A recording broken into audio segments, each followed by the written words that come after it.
خلقكم من نفس واحدة وخلق منها زوجها وبث منهما رجالا كثيرا ونساء واتقوا الله الذي تساءلون به والأرحام إن الله كان عليكم رقيبا وآتوا اليتامى أموالهم ولا تتبدلوا الخبيث بالطيب ولا تأكلوا أموالهم إلى أموالكم إنه كان حوبا كبيرا وإن خفتم ألا تقسطوا في اليتامى فانكحوا ما طاب لكم من النساء مثنى وثلاث ورباع فإن خفتم ألا تعدلوا فواحدة أو ما ملكت أيمانكم ذلك أدنى ألا تعولوا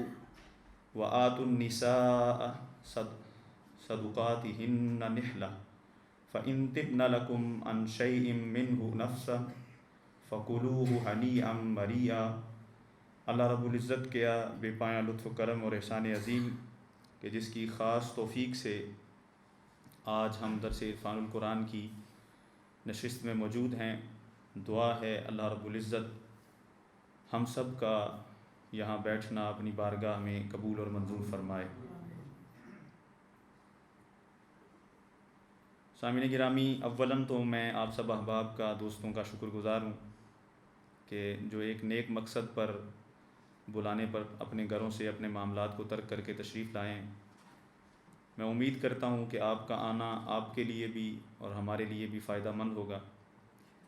یقیناً قرآن کا سننا سنانا دونوں طرح فائدہ مند ہے، اور اسی امید کے ساتھ کہ اللہ رب العزت ہمارے لیے قرآن کا سمجھنا آسان فرما دے اور ہماری ہدایت کا سامان فرما دے، اور ہمیشگی کے ساتھ ہمیں نیکی کے کاموں میں بڑھ چڑھ کر حصہ لینے کی توفیق عطا فرمائے۔ میں مختصر انداز سے بغیر تمہید کے آج گفتگو کو شروع کروں گا۔ جیسا کہ آپ کے علم میں ہے کہ ہمارے سورہ نساء کے دروس عرفان القرآن شروع ہوئے تھے۔ دیکھیں، بیسیکلی آپ تھوڑے آگے تشریف لائیں، اگر عائشہ صاحب آپ بھی پیچھے سے ادھر آ جائیں، ولی بیٹا آپ بھی تھوڑا اس سائڈ پہ ہو جاؤ سٹینڈ سے۔ بیسیکلی تو یہ 11ویں شریف کی مجلس ہے، اور آپ جانتے ہیں کہ 11ویں شریف کی مجلس کہ حضور غوث اعظم سے منسوب ہوتی ہے، انہی کے نام سے منسلک ہوتی ہے، اور خود حضور غوث اعظم رضی اللہ تعالیٰ عنہ کا اپنا عمل بھی قرآن مقدس کا دروس ہی تھا، قرآن مقدس کے دروس ہی تھے، کیونکہ آپ کثرت کے ساتھ قرآن مقدس کی آیات کو پڑھ کر ان کی وضاحت اور ان کی تشریح و تفسیر لوگوں کے سامنے بیان فرمایا کرتے تھے۔ اور قرآن جو ایک بنین نوع انسان سے تقاضا کرتا ہے، اللہ رب العزت کا قرآن جو بنین نوع انسان کو پکار کر ہدایت کے رستے کی طرف بلاتا ہے، تو حضور سیدی غوث اعظم اپنے منفرد انداز میں، اپنے ولایت و طریقت والے انداز و تصوف والے انداز میں لوگوں کو قرآن پڑھ کے سناتے اور ہدایت کے رستے کی طرف بلاتے۔ تو ہمارا مقصد بھی انہی کے اس مشن کو جاری کرنا ہے اور انہی کے اس مشن کو آگے بڑھانا ہے، تاکہ ہم قرآن سے اور مضبوط تعلق پیدا کر سکیں اور قرآن سے ہدایت کو لے سکیں۔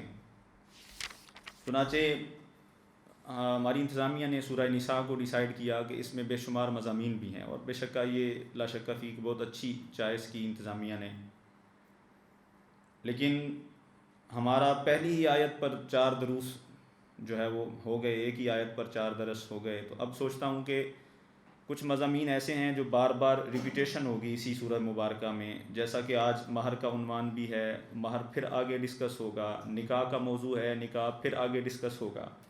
تو میں نے آج 4 آیات کی تلاوت کی ہے، اور کوشش ہوگی کہ اسی طرح ہم 4 سے 5 آیات ایک درس میں لے کر جس قدر ممکن ہو سکے ان سے جو ہدایت ہمیں میسر آتی ہے اس کو سنیں اور سمجھیں اور اپنے دلوں میں اس کو جگہ دیں۔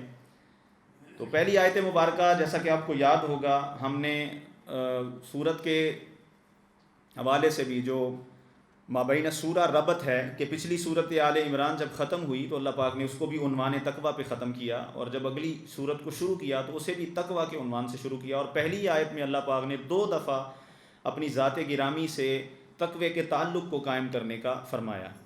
تو ایک خطاب ہمارا اسی عنوان سے تقوی کے تعلق سے ہوا تھا، ایک خطاب ہمارا یا ایھا الناس پر ہوا تھا کہ اللہ رب العزت نے لوگوں کو کہا ہے کہ آپ تقوی اختیار کریں۔ ہم آج تک یہی سمجھتے ہیں کہ تقوی شاید مسلمان کے نام کی کوئی چیز ہے، کہ صرف مسلمان کے حصے کی کوئی چیز ہے۔ تو اللہ پاک نے جمیع انسانیت کو خطاب کر کے فرمایا کہ اے لوگو تقوی اختیار کرو، یا ایھا الناس اتقوا ربکم الذی خلقکم من نفس واحدہ، اے لوگو جس نے ایک جان سے تمہیں پیدا کیا، اس رب کا، اپنے اس خالق کا، اپنے اس مالک کا اپنے پاس خوف رکھو، تقوی اختیار کرو، اس کی ناراضگی سے ڈرو۔ تو ساری انسانیت کو خطاب کیا اور تمام بنی نوع انسان کو خطاب کیا۔ تو اس سے علماء نے لکھا کہ اب کافر بھی اس میں شامل ہیں، ناس میں کافر بھی ہیں، مسلمان بھی ہیں، اہل کتاب بھی شامل ہیں۔ تو مسلمانوں کا تقوی یہ ہے کہ وہ اللہ رب العزت کی ناراضگی کے خوف کو اپنے دل میں پیدا کر لیں، اور ہر عمل کرنے سے پہلے انہیں یہ خوف دامنگیر ہو کہ کہیں ہمارا رب ہم سے ناراض نہ ہو جائے۔ اور کفار کے لیے تقوی یہ ہے کہ وہ کفر کو چھوڑ کر اسلام کی طرف آ جائیں، مسلمان ہو جائیں، اور کلمہ کے ساتھ اپنے وجود کو، اپنے جسم کو پاک کریں۔ تو اسی طرح پھر ہم نے تقوی کی بات میں پڑھا تھا کہ ہر چیز کا تقوی اس کے حسب حال ہے، پھر ہر منصب والے کا تقوی اس کے حسب حال ہے۔ جو انسان اپنے رب کے ساتھ تعلق میں پختہ ہوتا جاتا ہے، اس کے تقوی کا لیول اور درجہ بڑھتا چلا جاتا ہے۔ بس اوقات ہمارے نزدیک ایک چیز ٹھیک ہوتی ہے، مگر صاحب ولایت شخص اور اللہ کے ساتھ ربط رکھنے والے شخص کے نزدیک وہ چیز عین جو ہے ناجائز ٹھہرتی ہے۔ تو اللہ پاک نے تقوی سے جو شروع کیا، اس لیے ہم نے تقوی پر بھی خطابات کیے۔ پھر اس میں نفس واحدہ کی بات ہوئی کہ تمہیں پوری انسانیت کو نفس واحدہ سے پیدا کیا ہے۔ تو ہم نے ڈارون کے نظریے کی تردید کی اور کہا کہ اللہ رب العزت نے پوری انسانیت کو ایک ہی نفس حضرت آدم علیہ السلام سے پیدا کیا ہے۔ حضرت حوا کی تخلیق بھی انہی سے ہوئی، اور پھر آگے کس طرح تخلیق انسانی پھیلی ہم نے اس پر بھی گفتگو کی اور ایک مکمل درس دیا۔ اور اس میں ایک گفتگو جو پیچھے عبدالستار ایدی صاحب کے ریفرنس اور درس قرآن میں تھوڑی بہت میں نے کی اور تھوڑا کچھ رہ گیا، میں اس کے چند جملے بول دیتا ہوں۔ اور وہ یہ ہے کہ اللہ رب العزت نے جب یہ فرمایا کہ تمہیں تخلیق کیا من نفس واحدہ، ایک نفس سے، تو یہاں وحدت انسانیت کی بھی بات ہے کہ انسانیت میں تمام لوگ برابر ہیں، انسان ہونے میں تمام لوگ برابر ہیں، اور انسانیت کے ادب و احترام میں ہمیں سب کو ایک نظر سے دیکھنا پڑے گا۔ ایسا نہیں ہے کہ کوئی شخص اگر مسلمان نہیں تو وہ انسان نہیں رہے گا۔ حضور کے سامنے سے یہودی کا جنازہ گزرا تو حضور اٹھ کے کھڑے ہو گئے۔ صحابہ نے کہا یا رسول اللہ یہ جنازہ تو یہودی کا ہے، تو آقا نے فرمایا یہ یہودی تھا تو کیا انسان نہیں تھا؟ تو تکریم انسانیت آقا علیہ الصلوۃ والسلام نے کی۔ ہم انسان بسا اوقات اس کو سمجھتے ہیں جو شاید مالدار ہوگا، پیسے والا ہوگا، جو غریب ہو جائے، فقیر ہو جائے، یا عقل میں تھوڑا کمزور رہ جائے، ہم انسان ہونے کے باوجود بھی اس کی عزت و توقیر نہیں کرتے۔ اور میرے آقا کی سنت یہ ہے، حضور گھنٹوں دھوپ میں کھڑے رہ کر ایک دیوانے کی باتیں سنا کرتے تھے۔ صحابہ فرماتے یا رسول اللہ یہ تو دیوانہ ہے، مجنوں ہے۔ تو حضور فرماتے کہ میں بھی اس کی نہ سنوں گا تو کون سنے گا؟ تو حضور نے انسان ہونے کے ناطے مجنوں لوگوں کی بھی باتیں سنی اور دھوپ میں کھڑے رہے ان کے لیے، اور ان کی باتوں پر سر ہلاتے رہے، ان کے سوالوں پر جواب دیتے رہے، ان کی گفتگو کو سنجیدگی سے سنتے رہے۔ تو انسانیت میں برابری ہے۔ پھر آگے اللہ رب العزت نے تفاوت رکھا ہے۔ مسلمانوں میں بھی فرمایا کہ رنگ و نسل پر کوئی تفاوت نہیں ہے۔ حضور علیہ الصلوۃ والسلام نے خطبہ حجۃ الوداع کے موقع پر فرمایا کسی عربی کو کسی اجمی پر، کسی اجمی کو کسی عربی پر، کسی گورے کو کسی کالے پر، کسی کالے کو کسی گورے پر کوئی فضیلت نہیں ہے مگر سوائے اس کے کہ جو تقوی والا ہو۔ ان اکرمکم عند اللہ اتقاکم، تم میں سے اللہ کے نزدیک اکرام والا، عزت والا وہ شخص ہے جو تم میں سے متقی ہے، پرہیزگار ہے، تقوی والا ہے۔ تو کچھ چیزیں ایسی ہیں کہ جن کی بنیاد پر ہم کہہ سکتے ہیں کہ تفاوت ہے انسانوں کے درمیان بھی درجات کا۔ اور درجات کے تفاوت کی اگر بات کی جائے تو میں سمجھتا ہوں کہ اللہ رب العزت نے قرآن مقدس میں چند ایک مقامات پر تفاوت کو بیان بھی فرمایا، اور فرمایا هل يستوي الذين يعلمون والذين لا يعلمون، فرمایا کیا نہ جاننے والے اور جاننے والے برابر ہو سکتے ہیں؟ تو لہٰذا فضیلت کا ایک معیار علم بھی ہے، جاننا بھی ہے، کہ جو جتنا زیادہ جانتا ہوگا وہ اتنا ہی زیادہ فضیلت والا اور قابل احترام ہوگا۔ اسی طرح فرمایا افمن کان مؤمنا کمن کان فاسقا لا یستوون، فرمایا کہ جو مومن اور کافر ہیں ان میں بھی تفاوت ہے، وہ دونوں برابر نہیں ہو سکتے۔ کافر یعنی ایمان اگر انسان میں سے کسی شخص کو مل جائے تو وہ کافر سے بہتر ہو جاتا ہے، کافر سے بہترین ہو جاتا ہے۔ پھر فرمایا هل يستوي اصحاب النار و اصحاب الجنہ، کیا فرمایا جو جنت جن کے مقدر میں کر دی گئی ہے، جو جنت والے ہیں اور دوزخ والے ہیں، کو وہ برابر ہو سکتے ہیں؟ تو ظاہراً عقل اس بات پر بھی ہمیں دلیل فراہم کرتی ہے کہ جو دوزخ میں ہے اور جنت میں ہے ان کے درمیان بھی بہت زیادہ تفاوت ہے۔ اور پھر فرمایا ان اکرمکم عند اللہ اتقاکم، بے شک تم میں سے اکرام والا وہ شخص ہے جو تم میں سے تقوی والا ہے۔ اور پھر اسی طرح فرمایا هل يستوي الاعمى والبصیر، اور اسی طرح فرمایا وما يستوي الاحیاء والاموات ولا الاموات، فرمایا کہ کیا مردہ اور زندہ برابر ہو سکتے ہیں؟ تو یہ چند ایک چیزیں ہیں جن کی ذریعے اللہ پاک نے انسانیت کے درمیان جو تفاوت ہے اس کو بیان فرمایا۔ تو لا محالہ یہ چند ایک چیزیں ہیں جسے ہم علم سے تعبیر کر سکتے ہیں، جسے ہم اکرام سے تعبیر کر سکتے ہیں، جسے ہم تقوی سے تعبیر کر سکتے ہیں، جسے ہم صاحب جنت ہونے سے تعبیر کر سکتے ہیں، جس کی بنیاد پر ایک انسان دوسرے انسان سے منفرد ہو جاتا ہے۔ تو ہیں ہماری تخلیق نفس واحدہ حضرت آدم علیہ السلام سے، ہر گورا ہل کالا بنین آدم، بنین نو انسان حضرت آدم علیہ السلام سے پیدا ہوئے ہیں، ہم سب کا باپ ایک ہے۔ اور اگلی آیت کریمہ میں اللہ رب العزت نے جو دوسری آیت کریمہ ہے سورہ نساء کی، جو آج کا ہمارا موضوع ہے، اس پہ میں گزارش کرتا چلوں کہ اللہ رب العزت نے سورہ نساء کی دوسری آیت میں یتیموں کے حقوق سے بات کا آغاز فرمایا، اور فرمایا وَآتُوا الْيَتَامَى أَمْوَالَهُمْ وَلَا تَتَبَدَّلُوا الْخَبِيثَ بِالطَّيِّبِ، فرمایا کہ جو یتیموں کا مال جس پر تمہیں نگران ٹھہرایا گیا ہے یا جس پر تمہیں ولی بنایا گیا ہے، وہ ان کو عطا کرو، وہ ان کو واپس کرو، وہ ان کو دو، ان کا مال، یتیموں کا مال ان کو واپس دے دو۔ وَلَا تَتَبَدَّلُوا الْخَبِيثَ بِالطَّيِّبِ، اور فرمایا، وہ سیدی شیخ الاسلام نے ترجمہ فرمایا ہے کہ بری چیز کو عمدہ چیز کے ساتھ نہ بدلہ کرو۔ یعنی کیا ہے کہ اگر یتیم کا مال اچھا ہے، آپ کا اپنا مال برا ہے، تو آپ اسے برا مال دے دیں اور اس کا اچھا مال رکھ لیں۔ اور ایک طریقہ کھانے کا یہ ہے کہ وَلَا تَأْكُلُوا أَمْوَالَهُمْ إِلَىٰ أَمْوَالِكُمْ، اپنے مالوں کے ساتھ عدل بدل کر کے بھی ان کا مال کھانے کے بہانے تلاش نہ کرو، رستے تلاش نہ کرو کہ تم اپنے مال سے ان کا مال ملا کے اس طرح کھاؤ کہ نہ انہیں سمجھ آئے، نہ کسی اور کو سمجھ آئے، نہ کسی اور کو خبر ہو کہ وہ مال کس طرح کھایا گیا ہے۔ إِنَّهُ كَانَ حُبًّا كَبِيرًا، اور فرمایا کہ اگر تم ایسا کرتے ہو تو یقیناً یہ بہت بڑا گناہ ہے۔ سامعین گرامی، اس سے اگلی آیت بھی یتیم بچیوں کے حوالے سے اللہ پاک نے ذکر کیا اور فرمایا وَإِنْ خِفْتُمْ أَلَّا تُقْسِطُوا فِي الْيَتَامَى فَانكِحُوا مَا طَابَ لَكُم مِّنَ النِّسَاءِ مَثْنَىٰ وَثُلَاثَ وَرُبَاعَ، فرمایا کہ اگر تمہیں اندیشہ ہو کہ تم یتیم لڑکیوں کے بارے میں انصاف نہ کر سکو گے، یعنی ان کو اگر اپنے نکاح میں رکھو، دیکھیں ولی ممکن ہے آپ کا محرم ہو، اور یہ بھی ممکن ہے، عین ممکن ہے کہ کسی یتیم کا ولی اس کا غیر محرم ہو، وہ اس سے نکاح کر سکتا ہو یا اس کا نکاح کا رشتہ قائم ہو سکتا ہو۔ تو فرمایا کہ یہ دونوں صورتوں میں ہے، ایک یہ کہ آپ ولی تھے تو آپ نے کسی یتیم بچی سے نکاح کیا، یا ویسے کسی یتیم بچی سے نکاح کیا اور اس کے ساتھ آپ نے انصاف نہیں کر سکتے۔ اللہ رب العزت فرماتے ہیں اگر تمہیں خوف ہے کہ تم یتیم بچی کے ساتھ انصاف نہیں کر سکو گے تو فَانكِحُوا مَا طَابَ لَكُم مِّنَ النِّسَاءِ، پھر جو عورتیں تمہیں پسند ہیں، جو تمہاری پسندیدہ عورتیں ہیں، ان میں تم نکاح کرو، مَثْنَىٰ وَثُلَاثَ وَرُبَاعَ، دو دو نکاح کرو، تین تین کرو، چار چار کرو، تم چار کی حد تک اپنا نکاح کر سکتے ہو، مگر ایسا نہ ہو کہ تم کسی پر ظلم ڈال رہے ہو، کسی پر تم ظلم کر رہے ہو نکاح کے بعد۔ فرمایا فَإِنْ خِفْتُمْ أَلَّا تَعْدِلُوا، اور اگر تم دیکھو تمہیں خوف ہو کہ تم ان کے درمیان عدل نہیں کر سکو گے، کثیر نکاح کے درمیان عدل نہیں کر سکو گے، فواحدۃ، تو تمہارے لیے ضروری ہے کہ ایک ہی خاتون سے، یعنی ایک ہی نکاح کرو، ایک ہی نکاح تمہارے لیے، پھر تمہارے لیے لازم ہے کہ ایک ہی نکاح ہو۔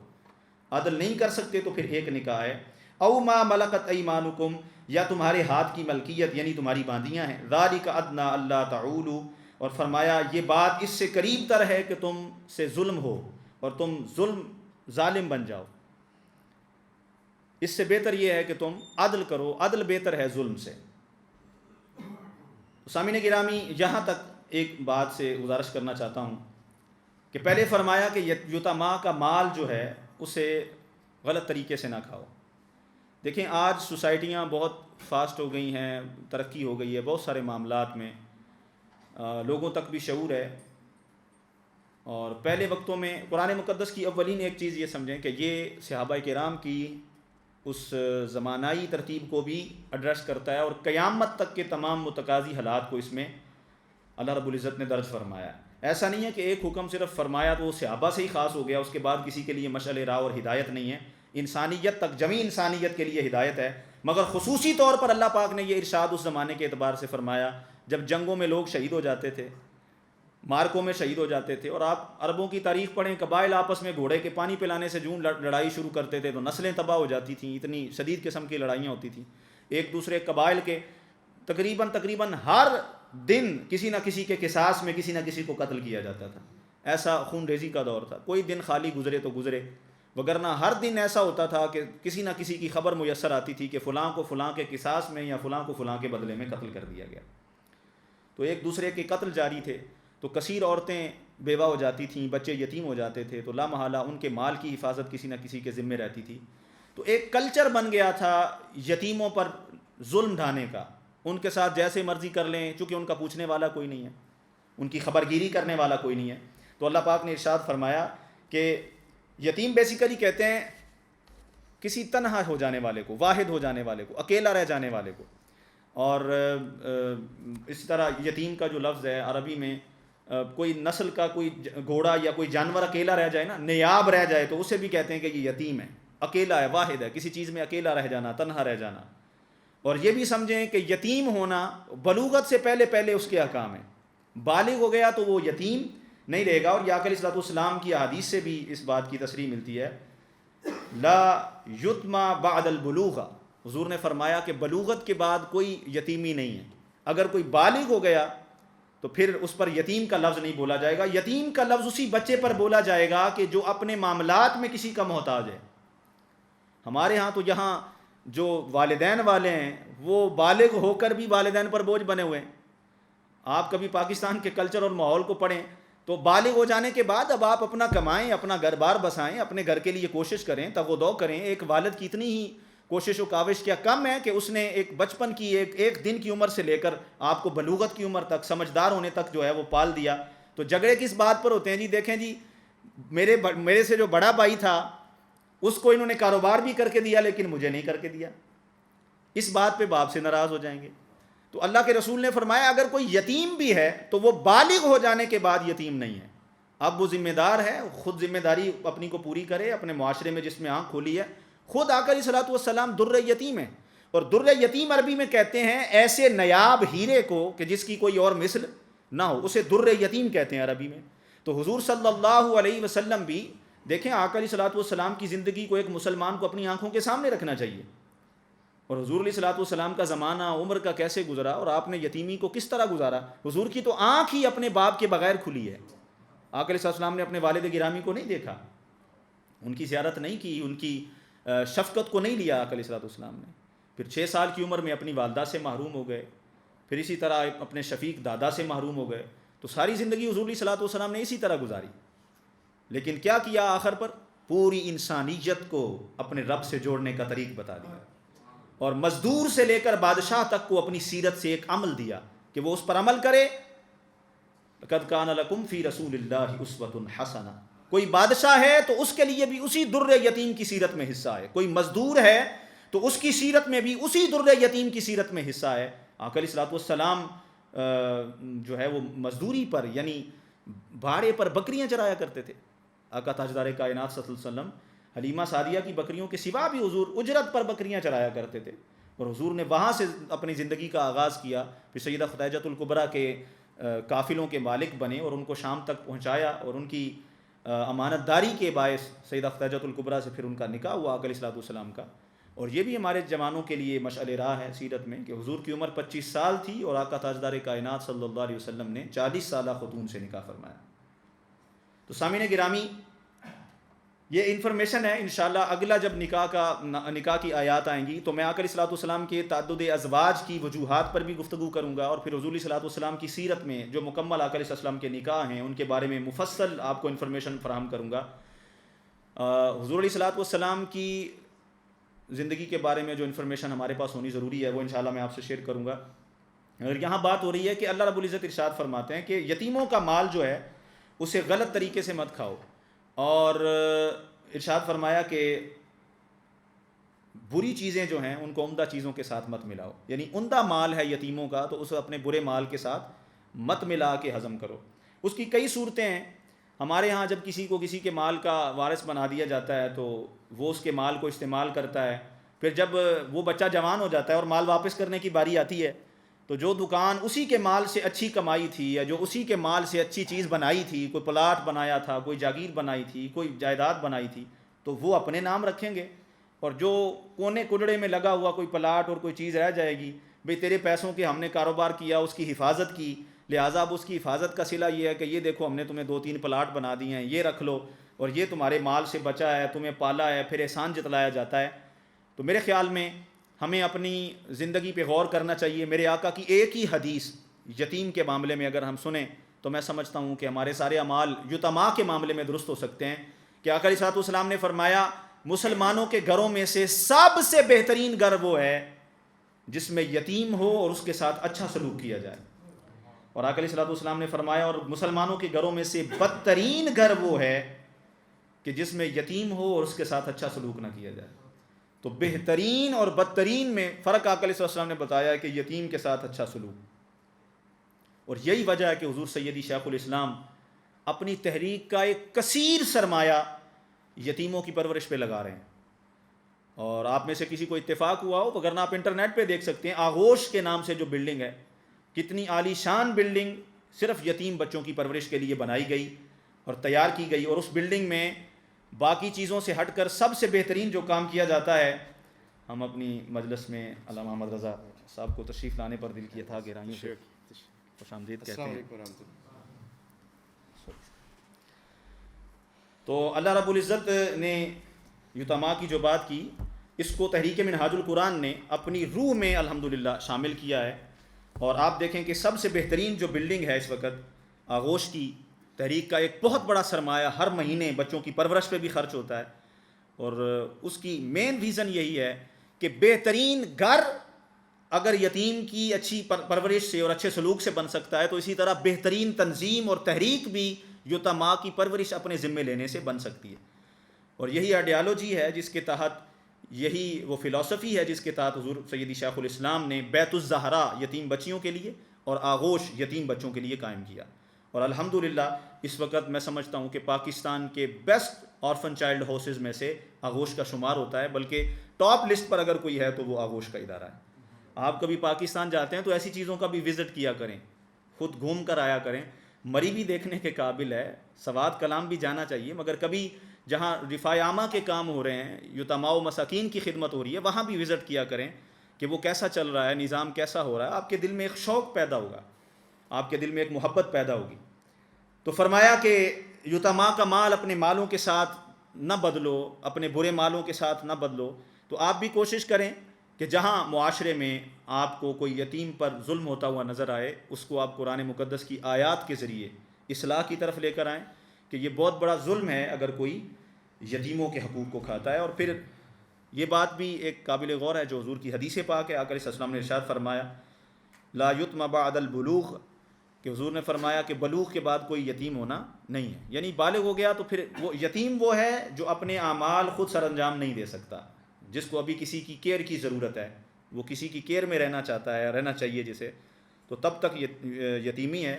تو ہمارے تو بچے جو والدین والے ہیں، پیرنٹس والے ہیں، وہ بھی بالغ ہو کے بالغ اپنا ہونا تصور نہیں کرتے، وہ ابھی بھی بچے ہی رہتے ہیں، اور وہ چھوٹی چھوٹی چیزوں پر پھر بھی ماں باپ کو کہتے ہیں جی کہ آپ ہمارے ساتھ یہاں اچھا نہیں ہوا، ہمارے ساتھ وہاں اچھا نہیں ہوا۔ تو ایک چیز اپنے بچوں کے اندر ہمیں پیدا کرنی چاہیے، یہاں تو الحمدللہ ماحول کے ذریعے ہی یہ چیز ہے کہ جو بچہ بالغ ہو جاتا ہے اس کے پاس یہ سینس اور یہ میں سمجھتا ہوں کہ صلاحیت ہوتی ہے کہ وہ سمجھتا ہے کہ میں اپنے پاؤں پہ کھڑا ہو سکتا ہوں۔ یہ بیماری صرف پاکستان میں ہی ہے کہ 40 سال 45 سال کے ہو کر بھی ان کی نظریں اپنے والدین ہی کی طرف ہوتی ہیں کہ وہی ہمیں غنی کریں گے اور وہی ہمیں فقیر بنائیں گے۔ تو بلوغت کے بعد اپنا آپ سنبھالنا چاہیے۔ اور پھر اللہ رب العزت نے قرآن مقدس میں فرمایا وَإِنْ خِفْتُمْ أَلَّا تُقْسِطُوا فِي الْيَتَامَىٰ فَانكِحُوا مَا طَابَ لَكُم مِّنَ النِّسَاءِ مَثْنَىٰ وَثُلَاثَ وَرُبَاعَ۔ ارشاد فرمایا کہ اگر دیکھیں، میں نے کہا اس کی دو صورتیں ہو سکتی ہیں کہ اگر تمہیں یتیم بچیوں کے بارے میں خوف ہو کہ تم ان کے ساتھ اچھا سلوک نہیں کر سکو گے تو پھر اپنی مرضی کی عورتوں سے شادی کرو۔ دو صورتیں ہو سکتی ہیں۔ ایک صورت تو یہ ہے کہ کوئی ولی بنا کسی یتیم لڑکی کا، تو اس نے سوچا کہ اس کے پاس مال ہے دولت ہے اس کے باپ نے جو چھوڑی ہے، تو میں اس کے ساتھ نکاح کر لیتا ہوں، اور ولی اس کا محرم نہیں تھا تو اس نے نکاح کر لیا۔ تو اس میں بہت ساری صورتیں بھی ہو سکتی ہیں کہ اب عورت خوبصورت تھی، لڑکی خوبصورت تھی تو ٹھیک ہے، اس کے ساتھ مزاج اچھا رہے گا، اگر وہ خوبصورت نہیں تھی تو اس سے دولت لے کر اس کے ساتھ برا سلوک کیا جائے گا۔ یا اس سے ہٹ کر بھی کوئی ولی نہیں ہے تو اس نے کسی یتیم بچی سے شادی کی ہے، تو وہ اس کے ساتھ یہ سمجھ کر برا سلوک روا رکھے کہ مجھے کون پوچھنے آئے گا سسرال میں سے۔ ایسے تو ہمیں کو چلو تھوڑا بہت خوف ہوتا ہے نا کہ میرا سسر آ جائے گا، میرا سالہ آ جائے گا، مجھ سے پوچھا جائے گا، خاندان ہے اس کے بھی اعزہ و اقارب ہیں، میں کوئی ظلم زیادتی روا رکھوں گا، کوئی پریشانی دوں گا تو مجھ سے پوچھا جائے گا، سوال کیا جائے گا۔ تو یتیم کا تو کوئی پوچھنے والا نہیں ہے، تو یتیم بچی سے اگر شادی کر لی تو اس سے ممکن ہے کہ ایسا رویہ بن جائے کہ اس کا پوچھنے والا کوئی نہیں، تو اس کو جس طرح بھی دبا لو، جس طرح بھی اس پر جو ہے زیادتی کر لو۔ تو اللہ پاک نے فرمایا اگر تمہیں خوف ہے کہ تم اس کے ساتھ انصاف نہیں کر سکو گے اس کی کمزوری کی وجہ سے، اس کے یتیم ہونے کی وجہ سے، تو فرمایا پھر تمہارے لیے رستہ کھلا ہے، میں تمہیں ظلم کی اجازت نہیں دیتا، تم آؤ، تم ایک شادی کرو، 2 نکاح کرو، 3 نکاح کرو، 4 نکاح کر سکتے ہو، 4 بیویاں رکھ سکتے ہو، کرو نکاح اگر تمہارے پاس استطاعت ہے، طاقت ہے۔ اور اگر طاقت نہیں ہے فَإِنْ خِفْتُمْ أَلَّا تَعْدِلُوا فَوَاحِدَةً، اگر تم اس کی طاقت ہی نہیں رکھتے تو فرمایا پھر تمہارے لیے ایک ہی نکاح ہے۔ تو جو بات دیکھنے کی ہے کہ ہم لوگ بہت ناشکرے ہیں، گناہ کو ہم نے ہماری لذات اور خواہشوں نے جنم دیا۔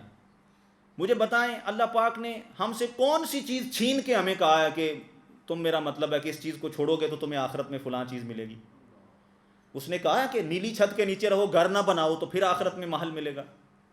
وہ مالک تو کہتا ہے بھئی یہاں گھر بناؤ، کوٹھی بناؤ، بنگلہ بناؤ، مگر اس میں انسان بن کے جیو، رات اس میں مصلی بچھاؤ، صبح اس میں میرا قرآن لے کر بیٹھو، اس میں انصاف کرو، اس میں عدل کرو۔ بے گھر رہنے کا تو اس نے نہیں کہا، اس مالک نے آپ کو بے گھر جینے کا تو نہیں کہا۔ میں آپ لوگوں سے مخاطب ہوں، اللہ پاک نے ایسا تو نہیں کیا آپ کے ساتھ کہ آپ کو کہا ہو کہ آپ بے گھر رہیں گے تو جنت میں گھر دوں گا، اور پھر یہ بھی نہیں کہا کہ آپ بغیر خاتون کے رہیں، بغیر نکاح کے رہیں تو پھر آخرت میں آپ کو حوریں دوں گا۔ تصور ہے؟ اللہ کہتا ہے ایک نہیں 4 حلال نکاح کرو مگر گناہ نہیں کرنا۔ مگر ہم ہیں کہ ہماری خواہش ہمیں اللہ نے ہر چیز دے کر پھر آگے کہا ہے کہ میں تمہیں آگے بھی نوازوں گا۔ مال یہاں یہ نہیں کہا کہ یہاں تم بغیر مال کے چتھڑے پہن کے جیو تو پھر آخرت میں تمہیں لذات ملیں گی اور آخرت میں جنتیں ملیں گی، نہیں۔ اللہ کہتا ہے تم اپنے وسائل کو بروئے کار لاؤ، حلال روزی کماؤ، جو میرا حصہ ہے وہ میرے بندوں کو دے دو، ایک تقسیم کے ساتھ بغیر ظلم کے جیو، آخرت میں بھی ملے گا۔ تو اللہ پاک نے کوئی چیز چھین کر آخرت کی نعمتوں کا نہیں کہا۔ اللہ پاک نے اس دنیا میں سمجھتا ہوں بہترین فیسلٹیز دے کر، بہترین سہولتیں دے کر کہا ہے کہ ان سہولتوں میں بھی اپنے گرد کوئی دائرہ بناؤ جو میری حدود کا دائرہ ہے، اس کے اندر جیو، اس لمیٹیشن کے اندر جیو، جس طرح تم اچھے طریقے سے جی سکتے ہو اور آرامدہ زندگی گزار سکتے ہو، مگر کیا ہے کہ اس میں گناہ نہ ہو، میری حدود کا تجاوز نہ ہو۔ مگر پھر بھی ہمارے اندر خواہشیں وہی ہیں، لذات وہی ہیں کہ ہم ان حدود کو پھلانگ کر آگے جانا چاہتے ہیں۔ ہم سمجھتے ہیں کہ ان حدود کے باہر پتہ نہیں کیا رکھا ہے۔ تو اللہ نے حدود کے اندر ہماری تمام خواہشات کی جو ہے وہ پورا کرنے کا سامان رکھا ہے، تو ہمیں ان حدود کے اندر رہنا چاہیے۔ تو فرمایا کہ تم 4 بھی نکاح کرو اگر تمہارے پاس طاقت ہے۔ اچھا، یہ ایک چیز میری اپنی فکر اور تخیل ہے جو میں سمجھاؤں قرآن سے، اگر اس سے کسی کو اختلاف ہو تو وہ اس کا رائٹ ہے، وہ دلیل کے طور پر اختلاف کر سکتا ہے۔ میں مثال دیتا ہوں کہ اگر ہم قرآن مقدس کو پڑھیں تو سورہ نور میں اللہ رب العزت ارشاد فرماتے ہیں، 33 نمبر سورت کا آغاز یہاں سے فرماتے ہیں، وَلْيَسْتَعْفِفِ الَّذِينَ لَا يَجِدُونَ نِكَاحًا حَتَّى يُغْنِيَهُمُ اللَّهُ مِنْ فَضْلِهِ۔ اللہ پاک فرماتے ہیں اور ایسے لوگوں کو پاک دامنی اختیار کرنا چاہیے جو نکاح کی استطاعت نہیں پاتے، یہاں تک کہ اللہ انہیں اپنے فضل سے غنی فرما دے یا انہیں اپنے فضل سے نکاح کی طاقت عطا فرما دے۔ تو اللہ پاک منع فرماتے ہیں ایسے شخص کو کہ جس کے پاس نکاح کی طاقت نہیں ہے تو وہ نکاح کرے۔ اب کیا ہے کہ ہم اس مطلق حکم کو لیتے ہیں اور سمجھتے ہیں کہ یہ ہم سب کے لیے ہے کہ ہم 4 نکاح کر سکتے ہیں، اور بڑے شوق سے ہم گزارش کرتے ہیں کہ دیکھیں جی اللہ نے ہمیں اجازت دی ہے کہ ہم 4 نکاح کر سکتے ہیں۔ بابا یہ حکم تخصیص کے ساتھ اس لیے ہے کہ کہ اللہ فرماتے ہیں اگر تمہیں اس کی طاقت نہیں ہے، اللہ تعدلوا فواحدۃ، اگر تم اس چیز کی طاقت نہیں رکھتے کہ 4 نکاحوں کو نبھا سکو اور ان میں برابر تقسیم کر سکو حقوق کی، تو فواحدۃ، پھر تمہارے لیے ایک ہی ہے۔ تو اس حکم نے آگے بتا دیا کہ اگر تمہارے پاس ایک جو ہے نکاح وہ بھی صحیح طریقے سے پورا کرنے کی طاقت نہیں ہے تو تم دوسرا نہیں کر سکتے، دوسرے کی طاقت ہے تو دوسرے کی نہیں ہے تو تیسرا نہیں کر سکتے، اور تیسرے کی نہیں ہے تو چوتھا نہیں کر سکتے، یعنی چوتھے کی نہیں ہے چوتھا نہیں کر سکتے، تیسرے کی نہیں ہے تیسرا نہیں کر سکتے، دوسرے کی نہیں ہے دوسرا نہیں کر سکتے۔ تو خالق کائنات نے ہمیں باور کروایا ہے کہ تمہارے پاس اگر طاقت نکاح ہے تو پھر تم 4 نکاح کر سکتے ہو اپنی مرضی کی خاتون سے، اپنی پسندیدہ خاتون سے۔ اور یہاں حضور سیدی شیخ الاسلام فرماتے ہیں کہ یہ قرآن کا وہ حکم ہے اور رخصت ہے کہ فَانْكِحُوا مَا طَابَ لَكُم مِّنَ النِّسَاءِ، کہ وہ شخص جو نکاح کرنا چاہتا ہے وہ اس خاتون کو دیکھے اور اس کو پسند کرے، چونکہ پسند بغیر دیکھے نہیں ہو سکتی، تو اس کو دیکھنا اور پسند کرنا یہ قرآن مقدس کا حکم ہے اور یہ قرآن مقدس کا فرمان ہے۔ اور دیکھیں یہ قرآن مقدس نے جب اجازت دی ہے تو ہمیں بھی ایسا نہیں کرنا چاہیے کہ ہم جس کو جو چاہیں فورس کر دیں۔ ہمارے ہاں ویسے یہی ہوتا ہے، ہمارا کلچر اس کو جو ہے سپورٹ کرتا ہے کہ جو پیرنٹس فیصلہ کر دیں اس کے آگے آپ کا سر جھک جاتا ہے، آپ سر جھکا دیتے ہیں۔ مگر قرآن مقدس پیرنٹس کو یہ حکم دیتا ہے اس آیت کے تحت کہ وہ اپنے بچوں کی چوائس پوچھیں، ان کی خواہش نکاح کیا ہے، وہ کس سے نکاح کرنا چاہتے ہیں۔ وہ پہلی رات لڑکا لڑکی کا گونڈ اٹھائے تو وہ کہے کہ یہ کون سی چڑیل میرے متھے لگ گئی ہے، لڑکی دیکھے اس کو تو وہ کہے لا حول ولا قوت، اب ساری زندگی اس لنگور کے ساتھ گزارنی پڑے گی۔ تو اس سے پہلے کہ شادی کی رات ایک دوسرے کو لنگور اور چڑیل کا ٹائٹل دیا جائے، ان کو اجازت دیں کہ وہ ڈیسائیڈ کریں کہ وہ کہاں نکاح کریں گے۔ انہوں نے زندگی بسر کرنی ہے، انہوں نے زندگی گزارنی ہے، ہم انگلی کھینچ کے لمبا کرنے پر لگیں۔ اور ہمارا سب کا یہی فوکس ہے۔ میرے خیال میں قرآن مقدس اجازت دیتا ہے اور جائز حدود اور حدوں میں رہ کر ہر شخص کو حق ہے کہ وہ اپنی مرضی سے نکاح کرے۔ یہ خاتون کے لیے بھی ہے، یہ مرد کے لیے بھی ہے۔ عورت بھی اپنی مرضی بتائے، اپنی مرضی سے نکاح کرے جس کو وہ پسند کرتی ہے، اور لڑکا بھی جس کو پسند کرتا ہے اس سے نکاح کرے۔ اگر ابتدا ہی زندگی کی ایک دوسرے کو لنگور کہنے سے ہوگی تو آپ بتائیں اس کی آگے جا کے کس طرح زندگی کا آپ بہترین تصور دیکھ سکتے ہیں؟ میں نہیں سمجھتا کہ ہو سکتا ہے۔ تو قرآن مقدس کی یہ آیت آپ کی مرضی کے مطابق نکاح کرنے کی آپ کو اجازت دیتی ہے، اور آپ کو بھی چاہیے کہ اپنے بچوں کی رائے جانیں، اپنے بچوں کی رائے جانیں۔ تو پھر یہ جو حکم ہے کہ 4 نکاح کیے جائیں گے ہر شخص کے لیے نہیں ہے۔ اللہ قرآن مقدس میں سورہ نور میں اس شخص کو روکتے ہیں کہ جو نکاح کی طاقت نہیں رکھتا۔ تو نکاح، اب دیکھیے غور کیجئے، نکاح کسی کے لیے سنت ہے، کسی کے لیے فرض ہے، کسی پر واجب ہے، اور کسی کے لیے حرام ہے۔ نکاح ہر شخص کی حسب حال، اس کی استطاعت کے مطابق اس پر لازم ہوتا ہے۔ ایسا نہیں کہ ہر شخص پر ہی نکاح فرض ہے اور ہر شخص کے لیے ہی نکاح سنت ہے۔ نکاح کی کیٹیگری سامنے کھڑے شخص کے ساتھ سامنے جب نکاح کو پیش کیا جائے گا تو جو اس کی صورت حال ہے اس کے مطابق فعل کرے گی۔ کسی پر فرض ہے، کسی پر عین فرض ہے، کسی کے لیے سنت ہے، کسی کے لیے باعث ثواب ٹھہرے گا، اور کسی کے لیے حرام ٹھہرے گا۔ اور آپ سمجھتے ہیں کہ حرام کس کے لیے ٹھہرے گا؟ جو نکاح کے قابل نہیں ہے وہ نکاح نہیں کر سکتا، اس کے لیے حرام ہے نکاح کرنا۔ اس کے لیے اللہ رب العزت کے قرآن نے اور دین نے اور طریقے بتائیں۔ اور یہ ہمارا اسلوب ہے۔ دیکھیں حضور علیہ الصلوۃ والسلام نے جب دین دیا، ایک چیز ہمیشہ یاد رکھیں، حضور نے جو برائیاں عربوں میں تھیں اور دین اسلام نے جو چیزیں ان کے اندر سرایت کر چکی تھیں، ان کی گٹھی میں شامل ہو چکی تھیں، ان کی سرشت اول بن چکی تھیں، اسلام نے ان کو رفتہ رفتہ ان سے گیٹ ریڈ آف کیا۔ شراب کے حکم کو بھی 3 حصوں میں تقسیم کیا، غلامی سے نجات کو بھی مختصر ادوار میں پہلے ان سے نفرت دلائی، پھر ان کے ساتھ حسن سلوک کی بات کی، پھر انہیں اپنے دسترخوان پہ بٹھانے کی بات کی، پھر اپنے جیسا لباس پہنانے کی بات کی۔ پھر حضور صلی اللہ علیہ وسلم کے عمل نے، 23 سالہ عمل نے غلاموں کو وہ عزت دی کہ جس دن مکہ فتح ہوا قریش کے سردار نیچے کھڑے تھے اور بلال حبشی کعبے کی چھت پر کھڑے تھے، اور لوگ تعجب کرتے تھے کہ اتنے سردار اور اتنے قریشی خاندان کے مسلمان لوگ بھی موجود ہیں، اتنے خاندانی اور نسبی لوگ بھی موجود ہیں، اور حضور نے بلال کو چھت پہ چڑھایا۔ تو حضرت بلال حبشی کعبے کی چھت پر چڑھ کے اذان دیتے ہیں. تو تسلسل میں ایک برائی کو جو ہے وہ چھڑوایا، لونڈیوں کے، باندیوں کے، غلاموں کے تصور کو. اسی طرح جب حضور صلی اللہ علیہ وسلم نے اسلام کا آغاز فرمایا اور حضور نے تبلیغ کا آغاز فرمایا، تو ایسے ایسے صحابہ بھی ہیں کہ جن کی 50 شادیاں تھیں ایک وقت میں، اور یہ نہیں کہ کچھ فوت ہو چکی ہیں، ایک وقت میں 50 عورتوں کے مالک تھے، خامن تھے. پھر حضور نے ان کو اجازت دی، رخصت دی کہ تم ان میں سے 4 کو چنو اور باقیوں کو طلاق دے دو. اور انہوں نے برضائے رغبت ان کو طلاق دی اور ان کو چھوڑا. اور ان کی طبیعت آج بھی آپ چلے جائیں، ان کے ٹائٹل ہی عجیب عجیب ہیں، ان کی سرشت میں یہ چیزیں شامل ہیں، عربوں کے مزاج میں یہ چیز شامل ہے. وہ تو ان کی خاتون، ہمارے کچھ لوگ یہاں آتے ہیں، میں نام نہیں لیتا، راز فاش نہیں کرتا، وہ کہتے ہیں کہ کاش ہم سعودی عربیہ میں پیدا ہوئے ہوتے تو ہمیں آزادی ہوتی شادی کرنے میں، کوئی ہمیں روک تھام نہ ہوتی، جتنی مرضی ہم شادیاں کرتے. تو کلچر بھی بیس کرتا ہے. تو وہاں جو خاتون پہلے اس کے نکاح میں ہوتی ہے وہ خود تلاش کرتی ہے کہ میرے خامند کے نکاح میں دوسری کون آئے گی. تو ایک کلچر ہے ان کے ہاں، ایک تصور پایا جاتا ہے. اور آج بھی وہ کثیر شادیاں کرتے ہیں. ہمارے ہاں کسی کی مجال ہے اپنی ایک خاتون کے ہوتے ہوئے وہ دوسرے نکاح کی بات بھی کر جائے.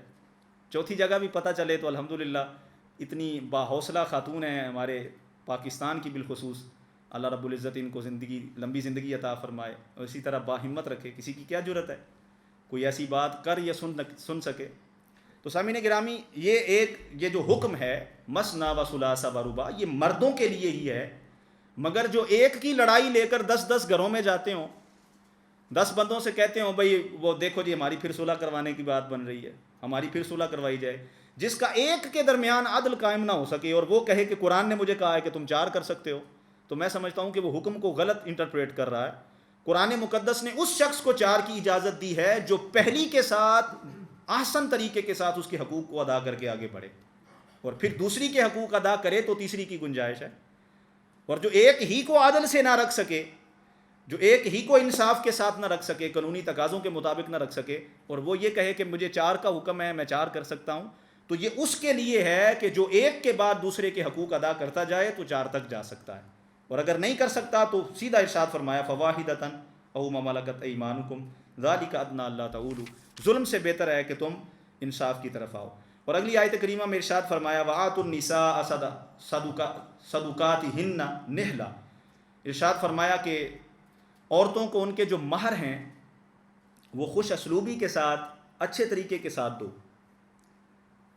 عورتوں کے جو مہر ہیں وہ ان کو اچھے طریقے کے ساتھ دو. وآتوا النساء صدقاتہن نحلا فإن طبن لكم عن شيء منه نفسا فكلوه هنيئا مريئا، فرمایا کہ اگر تم ان کے نکاح کے وقت جو تمہارا مہر مقرر ہوا تھا وہ ان کو اچھے طریقے سے ادا کرو، ادا کرنے کے بعد اب وہ چاہیں اپنے طور پہ کہ اس مہر میں سے تمہیں کچھ دے دیں، کوئی چیز تمہیں واپس کر دیں، کہ نہیں جی چلو آپ نے مجھے دے دیا تو میں اس میں سے یہ واپس کرتا ہوں، تو فرمایا اگر وہ واپس کر دے تو جو تمہیں واپس کیا ہے اسے تم برضا و رغبت، سازگار اور خوشگوار طریقے کے ساتھ کھا سکتے ہو، اس سے تم لطف اندوز ہو سکتے ہو ان پیسوں سے.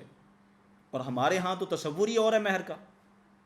آپ بات کر کے دیکھیں آج بھی ہمارے نکاحوں میں، آپ میرے ساتھ کبھی پڑھانے چلے جائیں، یورپ میں پڑھانے چلے جائیں، آج بھی وہی تصور ہے جہالت والا. اور ایک جملہ پتہ نہیں یہ کہاں سے آیا ہے، اس کی بنیاد کیا ہے، کہ اسی کوئی سودا تھوڑا کیتا ہے جی اسی تے نکاح کر رہے ہیں تے ٹھیک ہے، تو ہم اس کو اپنی مرضی کے مطابق جو ہے وہ انٹرپریٹ کر دیتے ہیں. اور مہر دینے میں آپ کبھی پڑھیں مہر جو لکھے ہوتے ہیں 400 یورو مہر، یہاں 500 یورو مہر، بڑی حد کوئی کہے گا 1000 یورو مہر، کوئی 2000 یورو پہ چلا جائے گا. تو میں سمجھتا ہوں کہ اپنی وسعت پر مطابق، جو کہ مہر میں بھی کفو ہوتا ہے، نکاح سے پہلے ہمارا اسلام کفو کا جو قانون دیتا ہے کہ شادی میں کفو مہر میں بھی ہوگا کہ اس خاندان کی عورتیں جس مہر پر نکاح کرتی ہیں اسی مہر پر نکاح کیا جائے. تو کفو ہونا چاہیے نکاح میں.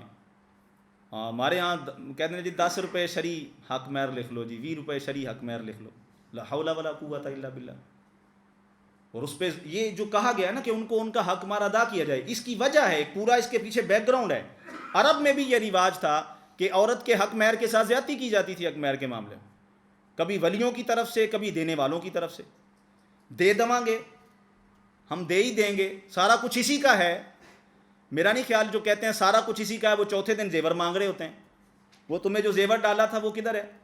وہ اس سے طلب کیا جاتا ہے, اور لڑکے کو کہا جاتا ہے اسے بینک تجوری میں رکھو.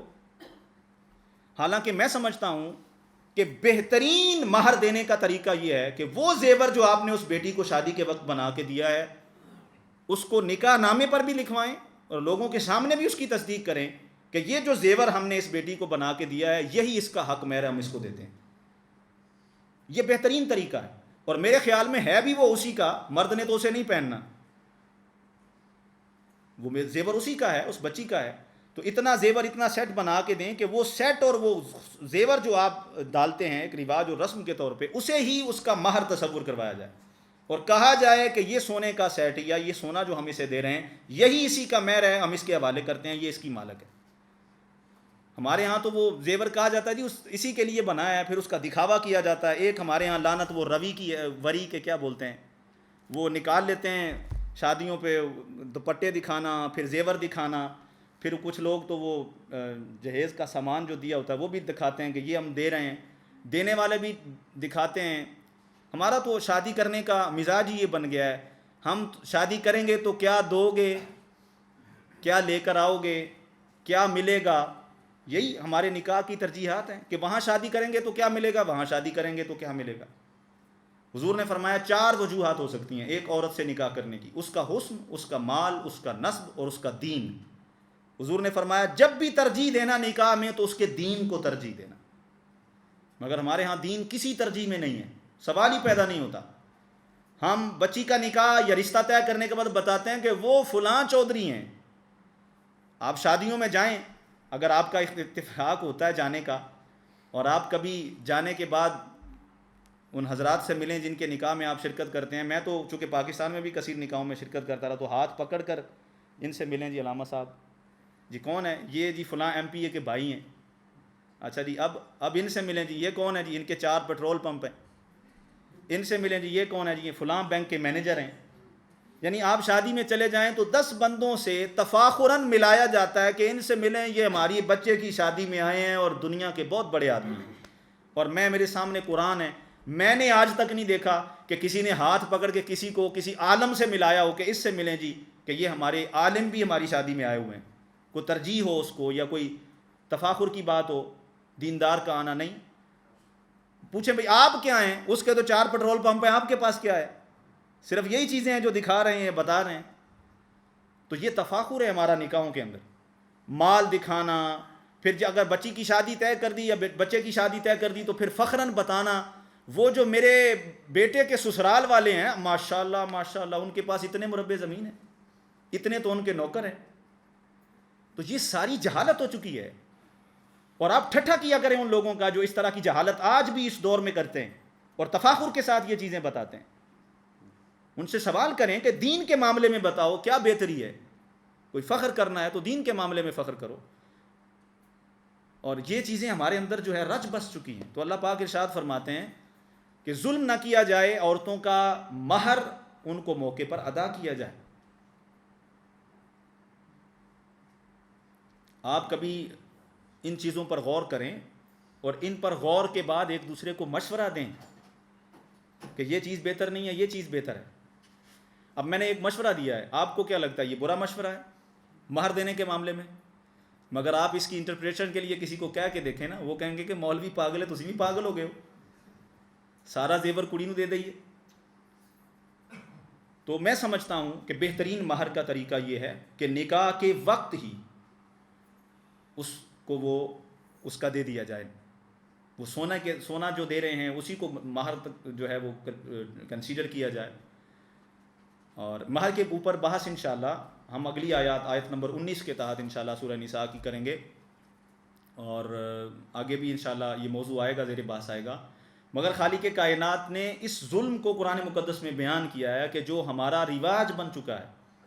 اور کچھ مہر ایسے ہوتے ہیں کہ ولی لے لیتے ہیں, یعنی بیٹی کا باپ لے لیتا ہے مہر اور اس کو کہتا ہے کہ جی مہر وہ ادا کر دیتے ہیں. بیٹی کو تو نہیں دیتے, وہ ڈائریکٹ کوئی ہوگا سمجھدار جو بیٹی کے ہاتھوں میں دے, تو اگر ولی کے ہاتھوں میں دے دیا تو ابھی پچھلے ایک نکاح میں پڑھا کے آیا ہوں، تو میں نے کہا جی مہر کتنا لکھنا ہے؟ تو بیٹی کا باپ کہتا ہے جی جننا ایک کہندے نہ لکھ دیو جی، اسی کیڑا کوئی سودا ڈے کرن جی، اس نکاح کر رہے ہیں نا جی، اپنی تھی ہے. یہ بھی جملے اچھے ہیں، ان کی اپنی بیٹی ہے، سارا کچھ ہے، مگر میں سمجھتا ہوں کہ قرآن مقدس نے حق دیا ہے عورت کو، اور عورت کا یہ حق ہے. سیدنا عمر فاروق نے مہر کے بارے میں کہا کہ تم اسے کیوں بڑھا چڑھا کے دے رہے ہو، اور آج جب نکاح کے اوپر مہر پر بڑھا چڑھا کر مہر دینے کی باتیں چلیں تو سیدنا عمر فاروق نے ممبر پر کھڑے ہو کے منع کیا.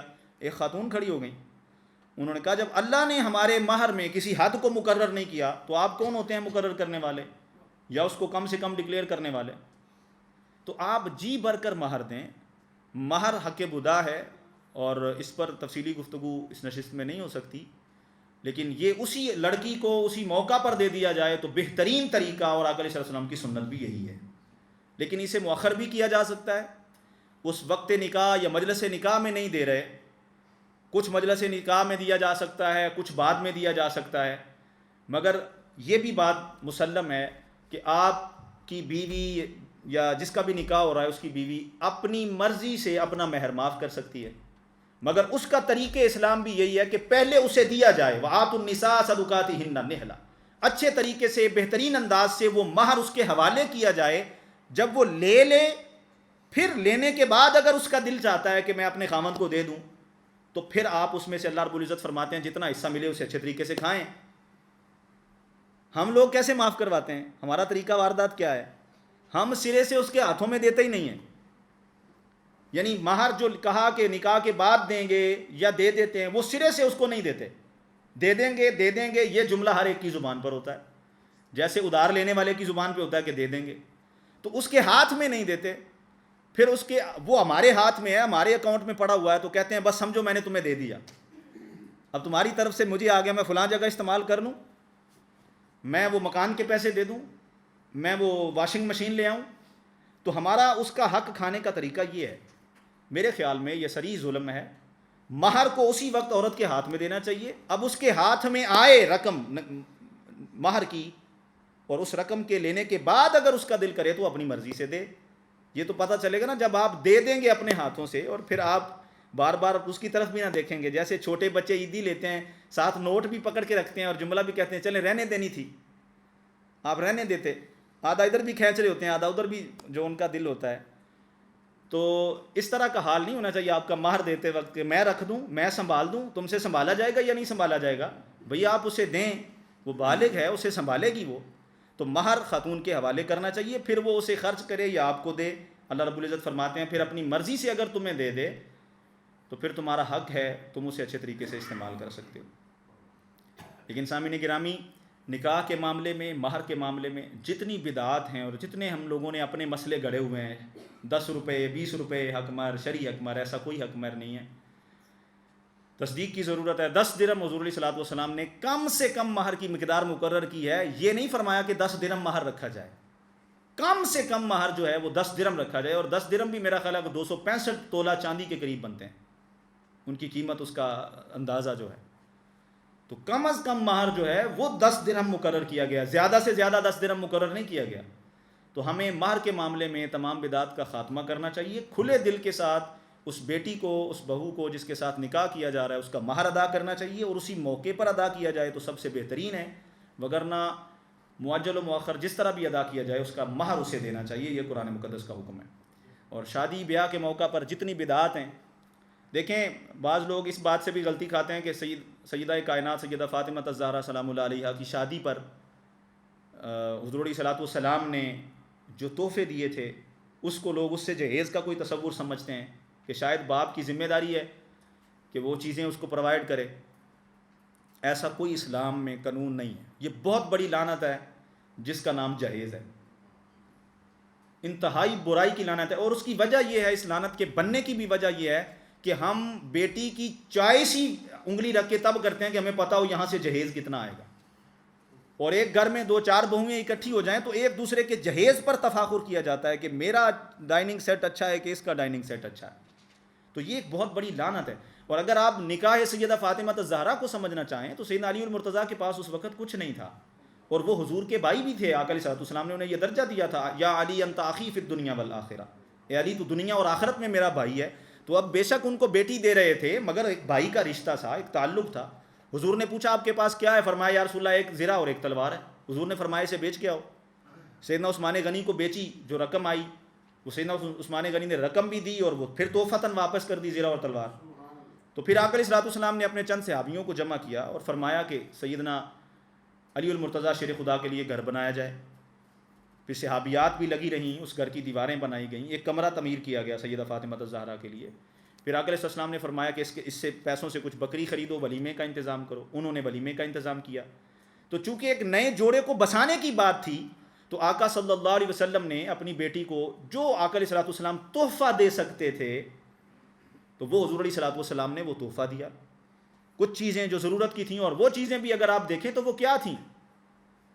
ایک چٹائی بچھانے کے لیے تھی, اور ایک نیچے بچھانے کے لیے کھال کا بنا ہوا وہ گدا جسے بول سکتے ہیں, جس میں کھجور کی چھال بھری ہوئی تھی, اور مختصر سامان تھا. ایک مشکیزہ تھا پانی لانے والا, ایک عدد چکی تھی جس کے ساتھ آٹا پیسا جا سکے. تو یہ مختصر چیزیں حضور نے تحفتاً اپنے بھائی کا گھر اور اپنی بیٹی کا گھر بسانے کے لیے دی تھی. اور اگر ہم تحفے کی بات کریں, ہم کہتے ہیں جی ہم بھی اپنی بیٹی کو تحفہ دے رہے ہیں, تو ہم تو ایسا تحفہ دے رہے ہیں کہ 1000 بندوں کو دکھا کر وہ تحفہ دیا جا رہا ہے کہ ہم یہ تحفہ دے رہے ہیں, تاکہ آئندہ آپ کے لیے بھی رسم بن جائے, رواج بن جائے کہ آپ بھی اسی طرح تحفہ دیں گے. تو ایک تو تحفہ مخفی ہونا چاہیے. یہ بہت اچھا عمل ہے کہ جو نیا جوڑا شادی کر کے اپنی زندگی کا آغاز کرنے لگے, رشتہ دار اس کے پاس کھڑے ہو جائیں. دیکھیں نیوندرا کو میں اگر تحفہ سمجھوں, اگر اس پہ یہ نہ کہا جائے کہ ہم نے تو ان کے شادی پہ 50 یورو نیوندرا دیا تھا, تو پتہ نہیں وہ آئے ہیں تو 30 یورو دے کے گئے ہیں. تو 10 بندوں کو بتایا جائے, دیکھیں جی ہماری کاپی میں 50 لکھے ہیں, وہ 30 دے گئے ہیں. تو میرا خیال ہے یہ کوئی عدلے کا بدلہ نہیں ہے. یہ ایک نئے جوڑے کو بسانے کے لیے, یا ان کی ضروریات یا نئی زندگی کے آغاز کے لیے ان کو فیسیلیٹیٹ کرنا ہے.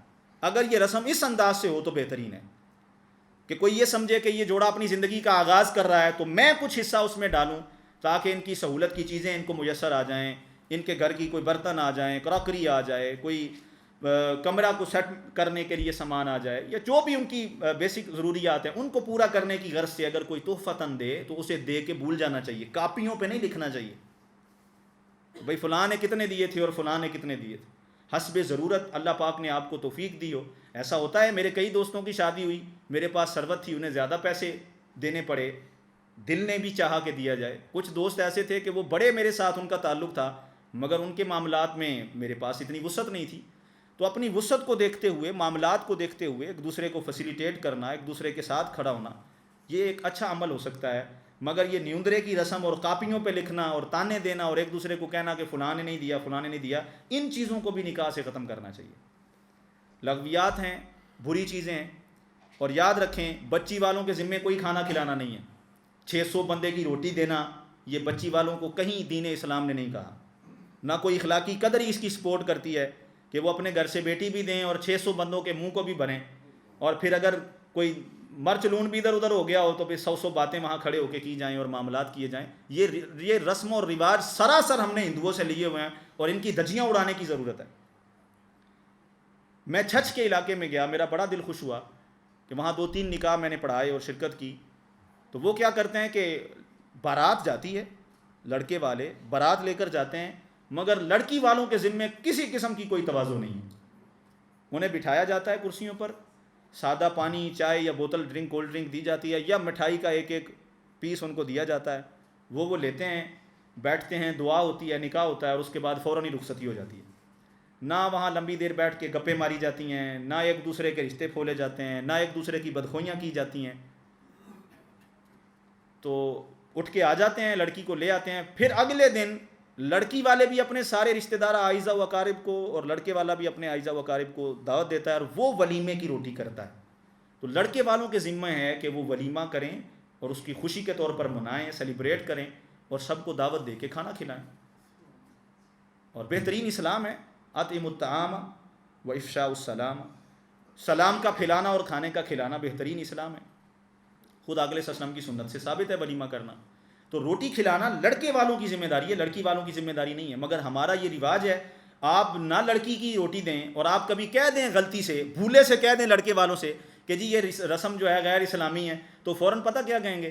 ہاں روٹی کھوانی پڑی تو تینوں اسلام یاد آ گیا، کھانا دینا پڑا تو تمہیں دین یاد آ گیا، قرآن یاد آ گیا، تم مولوی بن گئے، اب خرچہ ہونا تھا تو تمہیں دین یاد آ گیا۔ تو یہ دین ہے۔ میں سچی بات کہتا ہوں، ہم قرآن بھی اپنی خواہش کے مطابق کرنا چاہتے ہیں، دین بھی اپنی خواہش کے مطابق کرنا چاہتے ہیں۔ پیارے دوستو، پیارے بھائیوں، نکاح سستا ہونا چاہیے، گناہ مہنگا ہونا چاہیے، مگر ہماری ہی چند بنائی ہوئی الٹی رسموں نے گناہ سستے کر دیے ہیں اور نکاح مہنگے کر دیے ہیں۔ میں نہیں سمجھتا کہ جتنے لوازمات ہم نے نکاح کے لیے بنائے ہوئے ہیں، دین اسلام ان لوازمات کا اور ان چیزوں کا ہمیں پابند کرتا ہے۔ ایک شرعی حد میں رہ کر، شرعی معاملے میں رہ کر ہمیں تعین کرنا چاہیے کہ نکاح میں کون سی چیز، یہ ہمارا ایک المیہ ہے کہ ہم غم جب ہوتا ہے تو مولوی صاحب کو کال کرتے ہیں، جی جنازہ کیسے پڑھانا ہے، جنازہ کیسے پڑھانا ہے، کفن کیسے دینا ہے، غسل کیسے دینا ہے۔ اے جی میت دے نال کنک بننی ضروری ہے؟ فون آتا ہے، پوچھتے ہیں مولوی صاحب مسئلہ دسو، علامہ صاحب یہ میت جو لے کے جاتے ہیں چار پائی کے نیچے کنک باندھنا ضروری ہے؟ ہمارے گاؤں کے مولوی کہہ رہے ہیں کہ ایک داوڑا کنک کا بھر کے رکھیں، گندم کا اناج کا بھر کے رکھیں۔ آپ نے کبھی دیکھا ہے کہ میتیں جب پاکستان میں اٹھائی جاتی ہیں تو ساتھ ایک شاپر بندہ ہوتا ہے میت کی سرانے والی، اس میں پیسے ڈالے جاتے ہیں؟ نہیں دیکھی رسم کبھی؟ وہ پیسوں کے ساتھ لوگ برتے رہتے ہیں۔ آپ لوگ 71-74 میں یہاں آ گئے تھے نا، تو پرانی بات ہے، آپ نے ممکن ہے کوئی جنازہ نہ پڑھا ہو پاکستان جا کے، لیکن کثرت کے ساتھ اگر جناز میں شرکت کی جائے، جنازوں میں شرکت کیا کریں، کسی کا جنازہ نہ چھوڑا کریں، اپنے جنازے کو یاد رکھتے ہوئے کثرت سے جنازوں میں شرکت کریں۔ تو آج بھی وہ رسم ہے، وہ پیسے ڈالتے ہیں شاپر میں، نہ جانے کس چیز کے لیے ڈالتے ہیں اور کس نے وہ رسمیں ڈالی ہیں۔ تو جب فوتگی ہو جائے گی پھر ہمیں مسئلہ جاننے کی ضرورت ہے کہ کیسے کیا جائے۔